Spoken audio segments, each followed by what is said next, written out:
Знаешь, что видишь, где я больше места свободного, чем где ты? Может, я просто больше. Ну, пропорции намного Нет, так дороже. ты не выключай видео, пусть это пишется все. Это все равно наше первое видео. Пусть люди посмотрят, как люди первый раз без подготовки пытаются снять видео. Слушай, я, блядь, пишу видео Ну да, постоянно. ты, кстати, Так что постоянно пишешь для видео. меня это просто позор, блядь. Мне надо, можно забрасывать помидорами. Но не суть, давай поздороваемся с нашими юными зрителями. Йоу-йоу, юные зрители и жители Аргентины. Вы на канале «Ставка на Аргентину». И сегодня у нас первый выпуск, где мы будем обозревать новости прошедшей недели, самые важные, которые затронули всех бедных иммигрантов, а еще бедных аргентинцев. И, в общем, что, и погнали. Значит, первая новость, самая вообще животрепещущая на всех форумах сейчас, это значит, что выйдет закон, который запретит подаваться на гражданство, не прожив 2 года в стране. Так, я думаю, мы забыли представиться. Спасибо, коллега, за исправление. Да, это Леонид. А это Валерий. Спасибо. Да, мы вдвоем живем в Аргентине. Я приехал в Аргентину до 1 апреля прошлого года. Что за тупое, блядь? Это как время неправильно Слушай, говорить, знаешь? ну вот у меня 1 апреля был целый год, когда я живу здесь вот после последнего приезда. Но технически А- ты а- по факту больше здесь. Ну да, Можешь, технически уже естественно больше. но непрерывно год. Да, непрерывно год. А ты? 1,5 года 1,5 непрерывно года получается. уже. Да. Все, теперь можем обсуждать новости. Да, кстати, мы забыли сказать, что спонсор нашего видео это великая компания Emponda, на которой вы можете купить, продать свои бушные вещи, новые вещи, а также найти там себе пломера, газиста, любые услуги и сервисы. В общем, это крутой сайт, типа полная копия русского Авито, только в Аргентине. Так что давайте заливайте свои товары, и мы сможем за счет этого купить себе пиво. Потому что компания нас спонсирует. En Ponda, donde lo usado encuentra un nuevo dueño. Так, возвращаемся к новости, Да, наконец-таки, давай тогда вот Тебе первую повторить? новость. Да, если честно, целую неделю не читал новости. Я слышал про закон про миграцию и читал единственный телеграм Рубилара, Мгм. судьи этого, и он говорил, что типа номера такого указа, либо чего-то, ну как это Я тоже называется, это читал, кстати, да. да, он типа сказал, что еще такого нет. И, мол, это как будто бы пробные такие эксперименты, насчет чего хотят выпускать законы. Вот, да, вот, но это как бы прогревает, вот как люди реагируют на это Ну, все. также еще возможно, что это перед выборами, которые сегодня, кстати, Да. проходят. А сегодня у нас 18 мая 2025 года, чтобы вы понимали.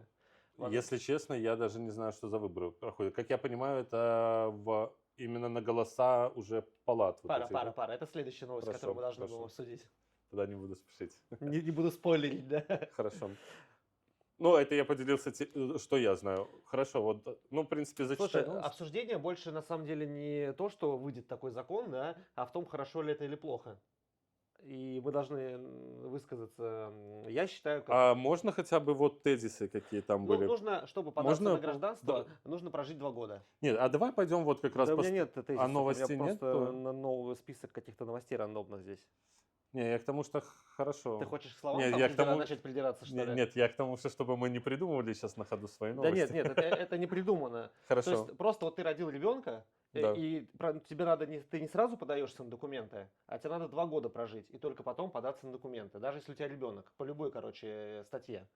Ну, в принципе, я считаю нормально. Слушай, даже с учетом всех, ну, то, что 2 года тебе надо прожить при этом, в других странах везде все дольше. Ну, быстрее только в Германии, наверное, за 3 года можно сделать. Но туда очень сложно попасть, если ты еще хочешь по работе, по блю-визе. Еще язык очень сложно выучить.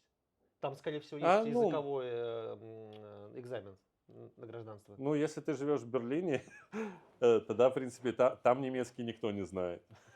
И немцев там нет. Ну, так у них и гражданства, наверное, нет. Они просто там на По- пособиях. Поэтому там язык только английский нужен. Ну, в принципе, я считаю, что нормально. Ну, и я считаю, также нормально. На самом деле 2 года это большой срок, большое испытание прожить 2 года в чужой стране, условно, да. Мгм. И уже понять окончательно, нравится тебе, не нравится, потому что, ну, условно, ты прожил 2 года, только потом ты подаешься, и, следовательно, еще годик минимум, а то и 2, а то и 3 тебе ждать паспорта.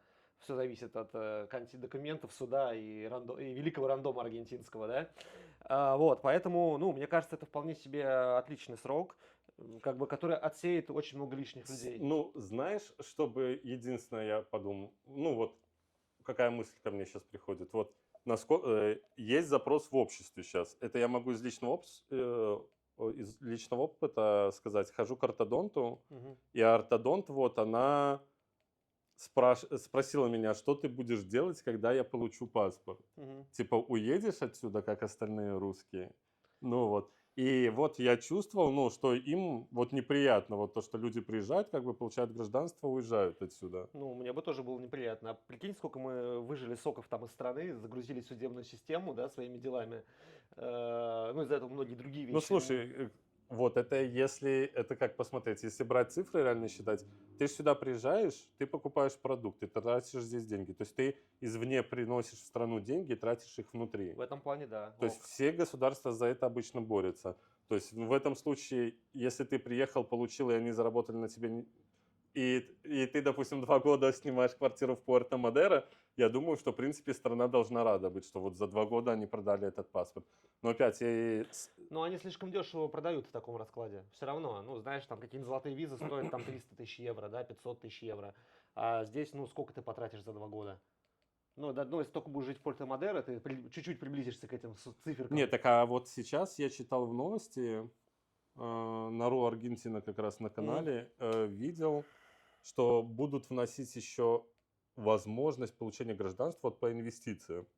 Ну, и то есть я тоже считаю, ну, нормально. Потому что, смотри, если вот рассмотрим, приехало 10 человек, уехало из них 7 с паспортами, 3 осталось, но Мгм. при этом население из-за этого расширяется, и приезжают люди, которые смогли издалека интегрироваться в общество и как-то жить. То есть они деньги получают. Ну, Ну, то есть государству это и надо, новые рабы. ну, Вот ты эта часть. говоришь, рабочая сила, да, одно дело, что к тебе приезжает уборщик, да, другое дело, к тебе приезжает человек с высшим Да, образованием, и да, он то есть может, это получается экономический ресурс ну, достаточно государству это высокого выгодно, качества, да. потому Да. что, ну, прожить 2 года в Аргентине с нуля, Так нужно в иметь том и деньги. дело, что вот это, если смотреть объективно, то, в принципе, я, ну, текущий подход, то, что люди приезжают и кто-то остается здесь, ну, работает. Если они еще начнут просто качественно с налоговой работать и заставлять за границей людей платить тоже налоги, кому лень? Потому что если ты получил паспорт, а потом не уезжаешь, не закрываешь здесь налоговое резидентство и не Мгм. публикуешь, то есть ты нарушаешь закон. И вот с таких людей можно постоянно Слушай, доить. ну, это очень долгий шаг, ему здесь внутри страны бы налоги начать собирать. Давай с простого начнем, а потом уже куда-то Ну дальше да, лезть. да, да, То есть, согласен. если идти вот в эту дебрю налогового обложения в стране, ну, блин, если вы хотя бы у вас еще там 5% населения начнет платить налоги, да, то страны будет супер приток бюджета. Ну, интересно, как это работает. Ну, главное, чтобы деньги запустили. Ну и государство, ну, государству выгодно, чтобы люди больше денег тратили, чтобы с них получать процент этот. Ну, окей, ладно, перейдем к выборам, как раз, с которых мы начинали Да, фактически. вот расскажи, что за выборы. Слушай, ну, так как мы все еще пока далеки от этой истории, ну, дальше, чем могли бы быть, это сегодня у нас выборы в Буэнос-Айресе непосредственно, как я понимаю. Это какая-то тренировка, ну, как бы считается, это как тренировка для партии Милея, ну, потому что первые выборы после Они хотят президентства, получить сейчас фидбэки какие-то, вот как, и посмотреть да, тестово, результаты. А да. следующее, получается, выборы уже, видимо, в Конгресс, я так Мгм, подозреваю, вот палату парламента, да. мгм. Вот, ну, скажу точно, могу немножко ошибаться, потому что, ну, не особо слежу пока что за этой штукой. Единственное, зачем я следил, это опять была паника, что нужно тем, у кого есть ДНИ, ну, голосовать. Мгм. Вот, но методом выяснения я сегодня пробил себя на сайте ЦИКа местного, типа, Мгм. вводишь номер ДНИ, и он говорит, типа, ошибку он просто пишет, говорит, он пишет, типа, ничего не найдено. Если ничего не Потому что на найдено, значит 96 значит ты начинается свободен, ДНИ. типа. А так, технически, я вчера читал, ну, правда, в чате GPT, типа, что будет в Аргентине, короче, обязательное голосование для всех людей. Вот, если ты не проголосовал, не пришел на выборы, у тебя нет уважительной причины, ты не написал там какие-то открепительные, объяснительные, то тебе накладывают штраф космической суммы в 500 песо, который тебя, фактически уничтожает твой бюджет семейный. Мгм. Вот. И Нет, а вот чтобы штраф оплатить, мне достаточно с телефона это сделать, либо там будет какая-нибудь долгая процедура, где я буду жалеть о том, что я это Не просто пришел. не пришел, потому что я бы потратил 10 минут, а сейчас потратил Но денег. просто на самом деле раньше 500 песо это была как бы нормальная сумма когда-то давно, когда придумали этот закон, скорее Ну всего. да. Там, может быть, это было как сейчас 1000 баксов. Ну, возможно. Это как компенсация, по-моему, за недвижимость максимально в год 20 тысяч песо сейчас. Да, да. С Ну, то есть, 2001 года или с какого там не меняли закон. и главное, короче, что еще вот два нюанса важных, что, значит, банки могут тебе перестать давать кредитные карты, выдавать.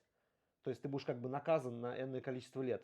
Мгм. И третье Но это наказание, пережить можно, потому что хватает банков не Аргентины. это для нас.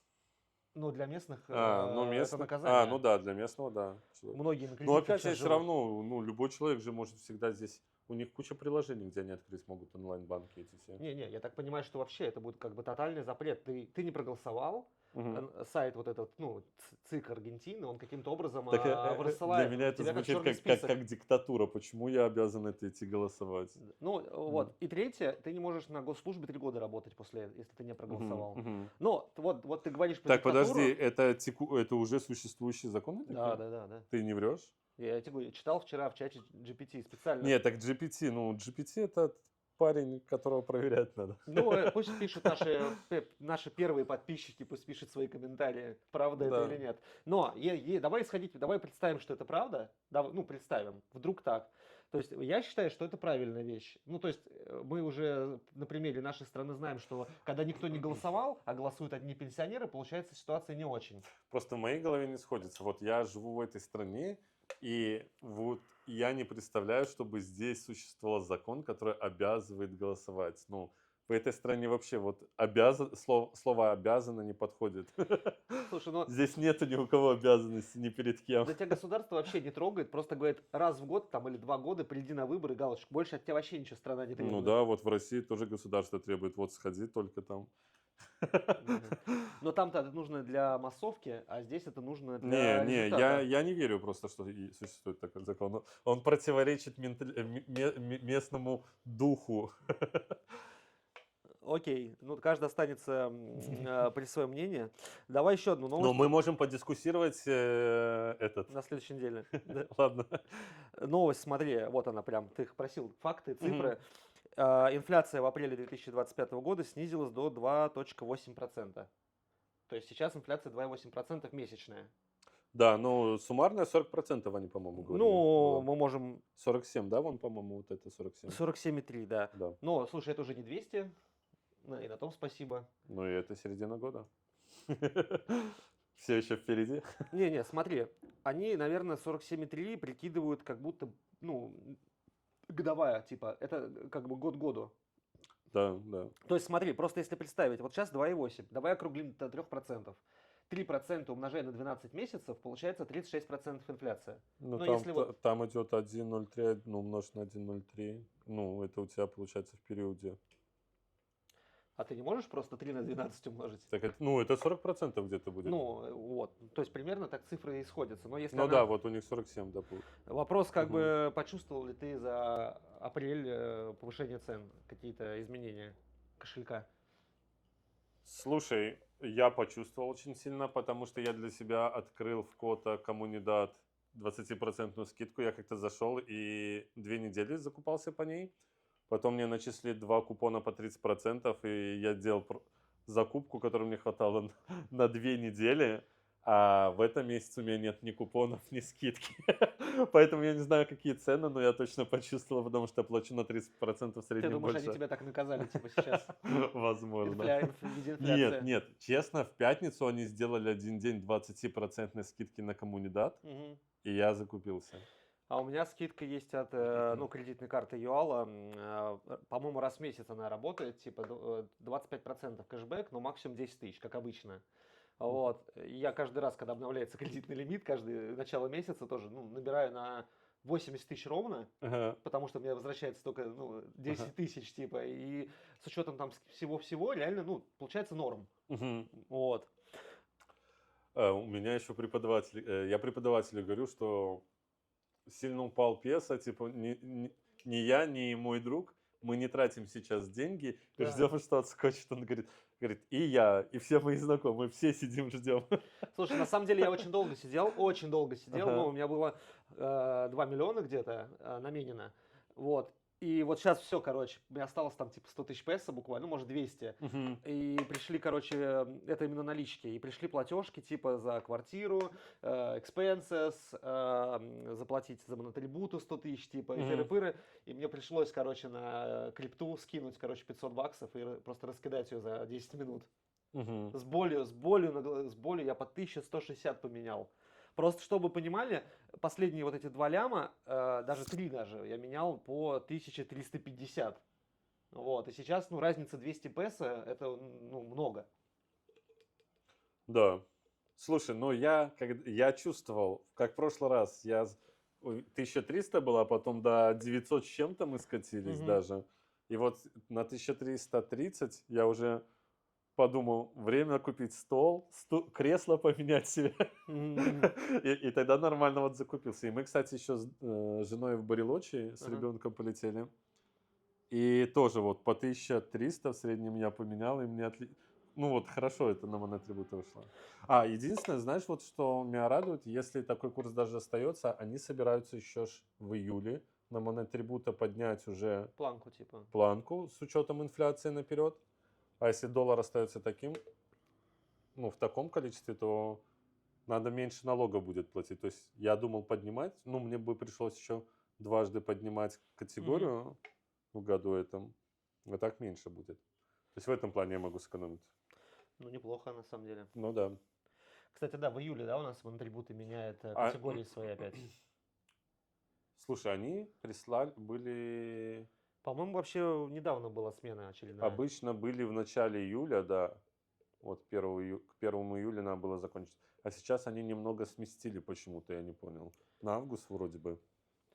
Но это уже отдельная история. А JP Morgan писал, когда 1300 курс был, что время... не, я вру, наверное, уже меньше, чем 1300 был.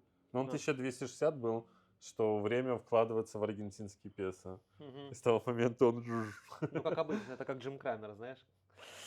Вот. Насчет инфляции, на самом деле я замечаю, что цены начинают подрастать. Там, знаешь, по 50, по 100 песо на какие-то мелкие товары. Видно, что Мгм. чуть-чуть повышают. Мясо понятно, да, там уже кусок меньше 10 тысяч редко Ну, выходит. слушай, мясо у них почему-то цены отдельно идут, потому что государство регулирует их, я знаю. Мгм. И недавно разрешили поднять на 15%, поэтому подняли мясо. И с того момента вот я в онлайн-магазин Пиаф закупаюсь, Мгм. и цены вот с того момента не менялись еще, остались такими же. Возможно. Слушай, давай следующая новость. Вот самая свеженькая. 5 часов назад вышла забастовка учителей в Буэнос-Айресе. Кисельов договорился с профсоюзами, но не с ФЕП. Короче, суть в том, что все учителя по всей стране хотели повышения зарплат. И А кто такой Киселев? И что Кисель, такое ФЭБ? это, видимо, какие-то организации. Смотри, профсоюз ФЕБ, профсоюз ФЕБ, это профсоюз. Отверг повышение зарплат на 10% и объявил забастовку. Правительство Акселя Киселева достигло соглашения с большинством профсоюзов учителей о повышении зарплаты. Видимо, Аксель Киселев это какой-то министр, который занимается переговорами. Киселев. Киселев. Вот. Значит, получается, соглашение предусматривает поэтапное повышение зарплаты 6% в мае, 4% в июле, основываясь на мартовском уровне. Общий рост зарплат в 2025 составит 15,5% с учетом майского транша. Переговоры должны возобновиться в августе. Однако ФЕП, один из крупнейших профсоюзов провинции, отверг предложение. И они будут бастовать. Это на самом деле важно здесь не учителя, а сама тема забастовок, на самом деле. Во-первых, про учителей можно сказать, да, у них маленькая зарплата, и повышение на 15%, когда эти инфляция 40%, это ни о чем. Правда говорю. А мне говорили, что в западных странах учителя много зарабатывают. Ну, это не западная страна. Какая-то. Ну, это страна Латинской Америки считается. Они западные, это, наверное, имеется в виду Европа. Ну, Мгм. когда ты в России говоришь западная страна, для тебя это Европа и США. Ты вообще не подразумеваешь что-то связанное с Латинской Америкой, Да. мне кажется.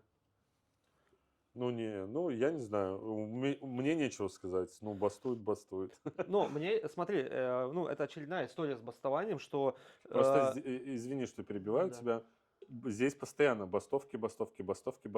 Ну, слушай, если у них суммарно зарплата вырастет за год 15%, а инфляция 47 прогнозируема, ну, я бы тоже бастовал. Ну, я бы на работу ходил и делал столько же, вот сколько я и буду получать за Ну, это. на самом деле мы же знаем, что сейчас у правительства профицит бюджета, ну, то есть бабок больше, чем они тратят. Да. Ну, дайте вы самым врачам, учителям, ну, самые такие профессии, да, и вот эти, кто бастует еще постоянно, водители автобусов, да, ну, дайте вы им Слушай, чуть-чуть так денег. а может проблема не в том, что дать денег, просто они не могут их потом следить, куда они уйдут.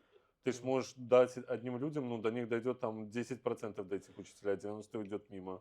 Нет. ж- Ну, м, смотри, они могут, во-первых, они могут объявить на всю страну, так, ребята, смотрите, вот водитель автобуса получает 1 000 000 песо, да, мы со следующего месяца, ну, всем даем 1 100 000, допустим, ну, на 10%. а, И если водитель не получает эти деньги, да, ну, то есть он знает, что государство выделило, он знает, сколько он должен получить. Вот тогда, ну, он может задать вопрос, да, ну, они могут своим профсоюзом начать бастовать, действительно. Ничего не И скажу будут по искать этому поводу. концы. Мне не нравится в том, что недавно была новость, что правительство Милея, вот с начала правления Милея, на забастовках потеряло там что-то $1 миллиард, по-моему, или 10, ну какие-то суммы большие, по-моему, $1 миллиард. И, ну, можно же было просто было поднять зарплату, и это было бы меньше, чем $1 миллиард, скорее всего. Нет, ну они же потихонечку вот начинают это отдавать в частные руки, Мгм. ну Ну, и правильно. частник потом все равно это выровняет все. Просто, ну, когда у тебя целый день не работает там автобус или метро в городе, это абсурд. Это Ну, экономику слушай, тормозит просто пипец. ну так я знаю, что у Милея, у него нету большинства. И, ну, так а что он сделает? Ну, они будут бастовать. И что ты сделаешь? Ну, ему этот миллиард нельзя вот так вот давать. Ты один раз дашь, они начнут. Ну, то есть можно вот этими социальными программами компенсировать. Хочешь себе кредит, вот получаешь социальный кредит, и тебе вон пол зарплаты просто кредитом накидывают. Не, ну надо что-то делать, понимаешь, если люди будут все время бастовать, экономика будет все время страдать, это, ну, Так это это, позор, конечно. нет, так подожди, ну так это ж нормально. Ну, сегодня один сектор чем-то недоволен. Ну, страна в тяжелом положении. То есть сейчас у всех это затянуты пояса. Ну, Да, но из-за, понимаешь, смотри, у страны там ну, не хватает денег, но так, из-за того, что они так бастуют, ей Леня, ну еще больше хорошо, не он, хватает. он даст им миллиард. Ну, 90% этих денег не дойдут до учителей. Ну, что дальше? Получается, ни денег нет, учителя снова недовольны, потому что они деньги не Не, получили. ну, слушай, надо, значит, сделать так, чтобы они доходили. Ну вот, возможно, они этим и занимаются сейчас. Просто так не бывает, то что вот пришли и сразу все это заработало. Мне не нравится сам факт того, что, ну, люди Просто могут я там... считаю это нормальным. Ну, забастовки нормально. Сегодня проблема в этом секторе. То есть сегодня вот как у айтишников было хорошо, ну, сейчас уже IT идет на спад. Ну, уже нехорошо. Следующих там 5-10 лет будет другая отрасль. Вот сейчас нефть сильно упадет в цене, нефтянка не будет крутой Да. отраслью. Будет что-то другое. Вот здесь никель начнут добывать. Ты имеешь в виду, что будет добывать? Ой, Не никель, ну, короче, для солнечных батарей, да? Ты да, это имеешь в да, виду да. под Теслу? По-моему, а может и никель, Эти кстати. редкоземельные металлы. Этот редкоземельный металл, да. Будет, может, возможно, там настроить заводов, и Не, все, и будет там проблема, ты, денег ты много. смотришь вообще с другой стороны. М. Я пытаюсь тебе сказать, что не нужно прекращать работу полностью, да, вот когда у тебя парализует Так, город, слушай, подожди, вот я когда читаю про забастовки, они достаточно часто делают нормально. Они говорят, что с этого по этого времени не будут работать эти маршруты, либо они будут работать там до 10 часов, потом начнется забастовка. да, Ну, то есть хорошо, а это когда ж у тебя они не аэропорт не взяли работал, и забили, ну, они взяли, спрогнозировали хорошо, а время. когда у тебя аэропорт не работал, помнишь, была такая история, год назад, по-моему, Нет, вот такие, когда идет полная блокада и да, целенаправленная, вот это надо наказывать. То есть нужно взять какие-то ключевые отрасли. Ну как, вот они, Просто кстати, так я и считаю, сделали. почему ты, ну, запретить людям бастовать? Ну, если они Не, недовольны не этим, надо, я не ну, говорю, они... что надо запретить. Я думаю, Мгм. что я имею в виду, что нужно какие-то другие способы решения проблемы делать. Потому что профсоюзы вставляют ну, супер сильно палки в колеса вообще работе государства. Да, возможно. Это типа, Ну, ну, опять, смотри, у людей должны быть свои институты, там, способы, как защитить себя. Вот, согласен. Нет, вот смотри, мы на нашем примере это знаем, что у нас Поэтому здесь надо искать этот ну, баланс. баланс нужен какой-то, да? Нет, когда тебе перекрывают и в наглую, как с аэропортом делают, вот я тогда считаю, что как в наших странах, вот это правильно. Ну, то есть у тебя есть там силовой инструмент, он приезжает и решает силовым путем проблему. А если я просто буду, ну, я взял и просто назло тебе перестал летать и просто багаж обслуживать. Ну, это ж не, ну, ненормально так. Ну, то есть, Если ты берешь вот такую, мгм. ну, отрасль большую, ну, ты должен нести ответственность еще за это. То есть им надо взять просто ключевые отрасли, там вот как раз транспорт это вот топ-1, и с ней как-то более плотно работать, чтобы не было такого вообще. Мне кажется, здесь надо вот этот, найти этот баланс, что поддавать частникам, частники восстановят, а потом, как обычно, это забрать в государство. Ну да, да, Нет, да. просто нужно найти людей на свои места. И когда человеку интересно будет развивать бизнес, Мгм. но он будет его развивать. А сейчас, когда люди сидят и видят такие пошлины, ну, у всех идея как бы в серую это побольше привести и продать это. Окей, давай последнюю новость на сегодня, какую-нибудь сейчас Давай. выберем интересную. Мне понравилось насчет миграции. Давай лучше вернемся. Ну давай. Мне понравились новости, то, что не будет бесплатно предоставляться обучение, ну, как минимум, глобально так. Ну это старая типа еще вещь. А давно Нет, уже это, она. нет, это вот сейчас, то, что Мгм. будут это, пока ты не получил ПМЖ, и тогда у тебя никаких нету, Короче, иностранцы не получают, не учатся да, бесплатно. Ты и про это. лечение тоже, да. Правильно, конечно, это супер правильно, но купите страховку, она что, космических денег стоит, да, и, ну, в плане лечения. Конечно, когда люди Это приезжают, плюс открывает много схем различных. Вон как мы, это, ты мне про руку говорил, да? Там 116 тысяч страховок было да-да-да, выдано по одному снимку переломной руки. да-да-да, это было тоже в Ну новостях. вот представь, сколько денег. Вот ты вот учителям отдашь деньги, но до них же ничего не дойдет. Либо оно дойдет в тот момент, когда эта сумма уже полностью обесценится. Ну, нужно, да, с этим как-то более быстро и плотно Оно ж работать. везде. Деньги ж сверху, и каждый себе хочет на этом заработать.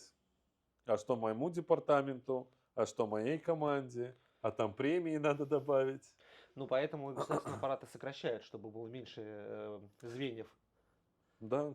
Ну, я так понимаю, что это исторически новый пример, когда такой резкий идет переход с одной структурной модели на другую.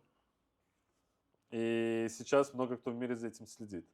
Да, да, это, в принципе, вообще уникальный эксперимент пока что в мировой практике и экономике.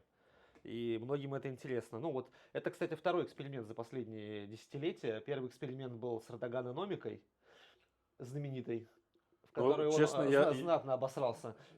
я насчет эрдогономики знаю, Эрдоганономика. Эрдогана номика, да. Знаю только по названию и знаю 70% инфляция у них тоже была. И есть. И И будет. да, и вот после этого момента мы с женой постоянно летали в Стамбул. Мгм. Нам очень нравилось там. И когда вот прошла эта инфляция, мы прилетели туда, и там стало... Ну, мы покупали на туристической улице большой кебаб за $3. Мгм. А последний раз мы прилетали, мы брали его уже от 7 до 10, эти кебабы. А сейчас уже, наверное, он и 15 может стоить.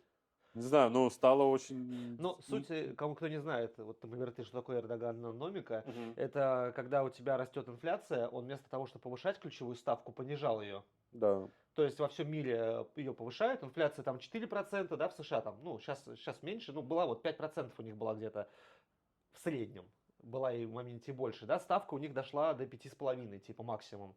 Все, инфляция ниже, ставка ниже. А у Эрдогана было вот в России инфляция типа 10%, типа, Мгм. ставка 21. Слушай, Вот. ну, В- если честно, В США тоже, типа, Типа, там 9% было, но почему-то в ценах все в 2-3 раза стало. ну, так они берут просто, знаешь, они берут товар, который вырос в цене больше всего, и убирают его из индекса, короче, инфляционного. Там был какой, не знаю, проезд, да, они такие, о, Мгм. давайте поменяем проезд там на покупки мыла. Ну, это какой-нибудь вообще... Да, нет, я к тому, что просто в Турции сразу заявили, мы врать не будем, а в остальных странах до сих пор Да, по дело у него в броне, 2-3%. просто он делал от обратного, то есть он провел, ну, 10, по-моему, лет 10, по-моему, такая история продолжалась, то есть он говорил напрямую, как бы, что он все-таки диктатор может себе это позволить, да, он говорит, все, Центральному банку Турции понижаем ставку, да, и, ну, весь мир тоже следил, всем интересно, да, а что будет, если так Я сделать? думаю, можно белорусских примеров тоже посмотреть. У нас тоже были года, когда у нас там за один год по 300, по 400 курс улетал. Ну, это, наверное, после разбала, да, или нет, разбала СССР? Нет, у нас это в среднем... У нас был 11-й год, 14-й год, по-моему, был, и 16-й или 18-й. У нас это стабильно. У нас же постоянно деноминация идет. У нас 3 деноминации уже было, потому что с одной вот... Сейчас у нас 2 рубля.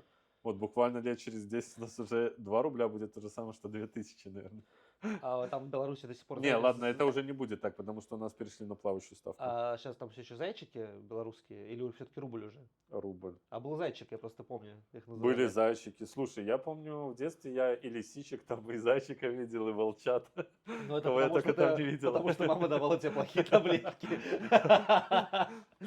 На этой веселой ноте, я думаю, мы завершим нашу первую трансляцию. Нет, я хотел бы еще сказать, что это первое видео. Поэтому и- мы снимаем его через жопу. Да, мы хотели просто узнать, насколько заинтересованы вы в таком формате. Если вам интересно послушать полусвязанные мысли людей, и, возможно, это превратить потом в стрим совместно с обсуждением, оставляйте свои отзывы, и мы тогда будем работать над улучшением качества. Звать гостей, купим себе красивый фон. Да, мы можем начать рассказывать про жизнь в Аргентине еще параллельно. Да, вместо пива купим себе дорогое вино, Катена Запата, например. Ну, чтобы для вида сыр нарежем там Так, и так далее. Да. На камеру будешь и сыры покупать, и запату пить, а пока ты пей Андес. По скидке в тогда 60%. А запату потом попьешь. Вот. Всем спасибо. Чао. Всем пока.